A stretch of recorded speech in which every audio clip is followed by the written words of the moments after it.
Deep in the heart of the Pacific Ocean, tucked away on an island famous for its beaches and sunsets, sits a facility the government doesn't want you to know about. No tours, no press access, no official acknowledgement, just high fences, armed guards, and a constant stream of flights in and out at odd hours. It's in Honolulu, Hawaii. But it's not a military base, a prison, or an immigration center you've heard of.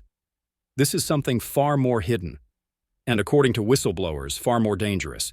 They say people are being flown here from the mainland and then disappearing from public record. No court dates, no visitation, no paper trail that makes sense. Just gone.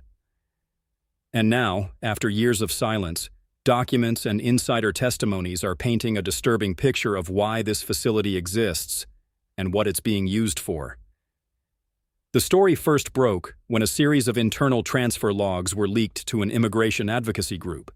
At first glance, they looked like standard ICE relocation records. Detainees moved from various mainland facilities to another detention site. But there was one major red flag. Nearly every destination was listed as HNL, the airport code for Honolulu. And many of these transfers involved detainees with ongoing legal cases thousands of miles away.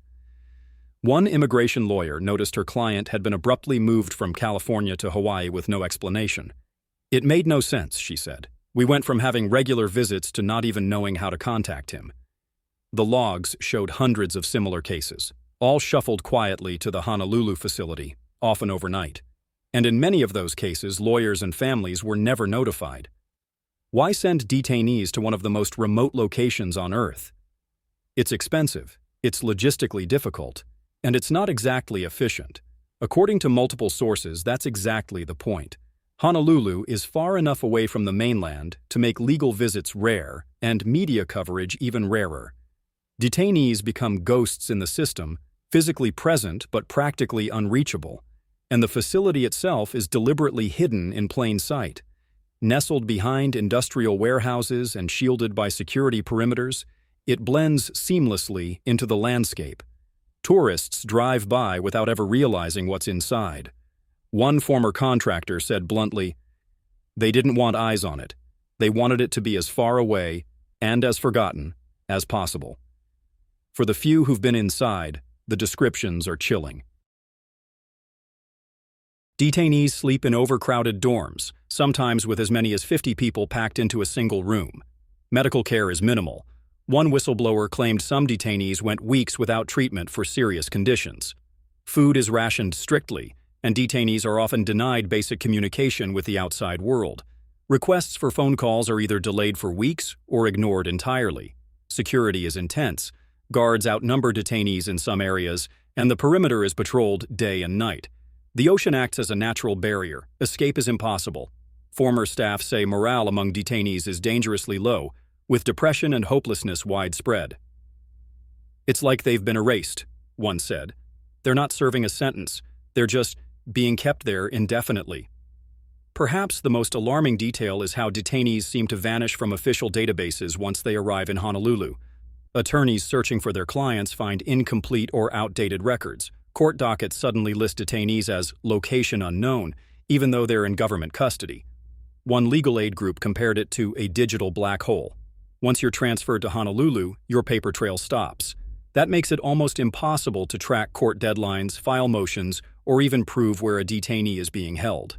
Without those records, accountability collapses. And without accountability, conditions inside can deteriorate unchecked. Officially, the Honolulu facility doesn't exist, but contracts obtained through FOIA requests suggest it's operated through a shadow network of private security firms and federal agencies. ICE denies running it directly, instead pointing to partnership agreements with unnamed contractors. But those contractors are protected by strict NDAs, meaning employees can face legal action just for talking about their work.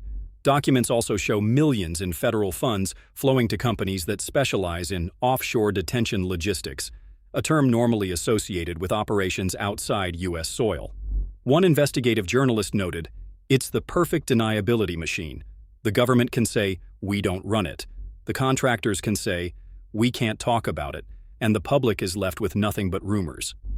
From the start, secrecy has been baked into the Honolulu operation. Journalists who've tried to visit are stonewalled with national security excuses. Even members of Congress have been told they need special clearance, an almost unheard-of restriction for domestic detention centers. Inside sources say staff are ordered not to speak to the press and warned that leaking information could result in prosecution under federal security laws. One whistleblower described the culture as absolute lockdown, not just for the detainees, but for the truth.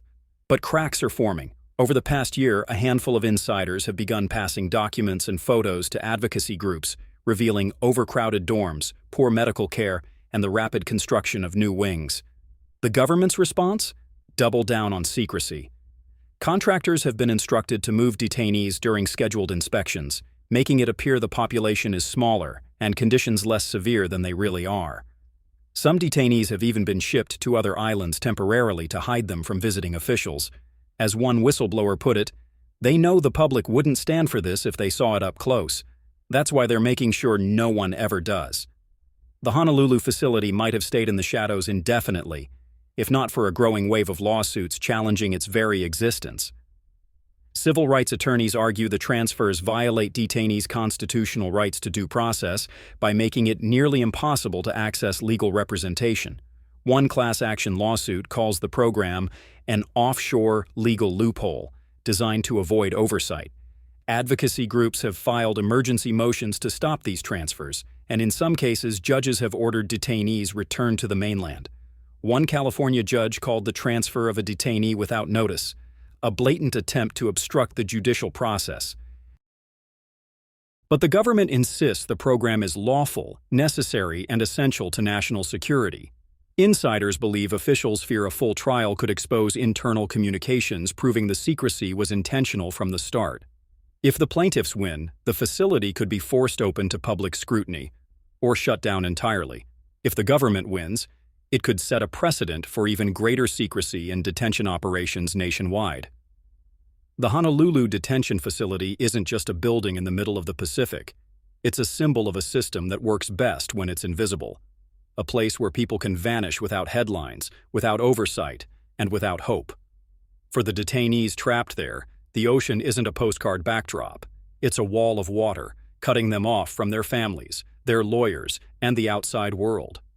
And unless the lawsuits succeed, that wall will stay firmly in place. The secrecy is the point. The remoteness is the point. The silence is the point.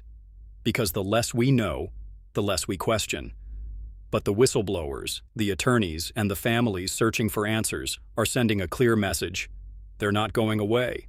Every document leaked, every story told, every court filing is one more crack in the wall.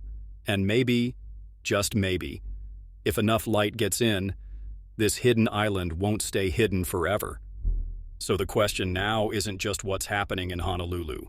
The question is, how many more hidden islands are out there waiting to be exposed?